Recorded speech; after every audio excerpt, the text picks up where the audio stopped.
మీరు చేసిన సినిమాల్లో టాప్ 5 ఏంటంటే ఏం చెప్తారు? టాప్ 5 నాకు స్టార్డమ్ అంటే నా స్టార్డమ్ తీసుకొచ్చిన సినిమాలు అంటే కోన వెంకటరెడ్డి ప్రపంచానికి పరిచయం చేసి గుర్తింపు తీసుకొచ్చిన సినిమా ఫస్ట్ వెంకీ, ఢీ, తర్వాత అదుర్స్, తర్వాత దూకుడు. నాకు ఒకటి కెరియర్నిచ్చింది, ఒకటి పేరునిచ్చింది, ఒకటి స్టార్డమ్నిచ్చింది, ఒకటి గుర్తింపునిచ్చింది. అంటే నా లైఫ్కి బాట పరిచయం ఇవన్నీ.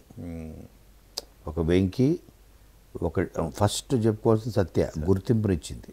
సత్య ఎంట్రీ, దాంట్లో పాట కూడా రాసా, పెగ్గ మీద పెగ్గు కొట్టాను. అది ఆ తర్వాత ఆ పాట ఏంది? పెగ్గు కొట్టే రాశారా? బాబే లేదా పెగ్గు కొడితే పాట రాదు. పాట రాదు. సో అది ఫస్ట్. తర్వాత వెంకీ, ఆ తర్వాత ఢీ, ఒక కథా రచయితగా గుర్తింపు. తర్వాత ఢీ, తర్వాత అదుర్స్, తర్వాత దూకుడు. ఈ 5 ఫిలిమ్స్. ఇక ఆ తర్వాత నేను ఇప్పటికే ఒక 55 ఫిలిమ్స్ రాశానండి. 55, 56 దగ్గర ఇంకా ఎక్కువే ఉంటుంది తెలియదు.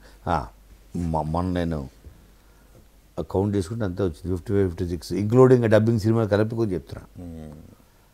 ప్రతిదీ ఇంపార్టెంట్. ఇప్పుడు మీకు రెడీ ఇంపార్టెంట్ కదా అంటే ఎస్, రెడీ ఇప్పటికీ ఫ్యామిలీస్లో. నిన్ను కోరి ఇంపార్టెంట్ కదా, వై నాట్. మొన్న వచ్చిన వాల్తేరు వీరయ్య, ఒక జైలు అవకాశ,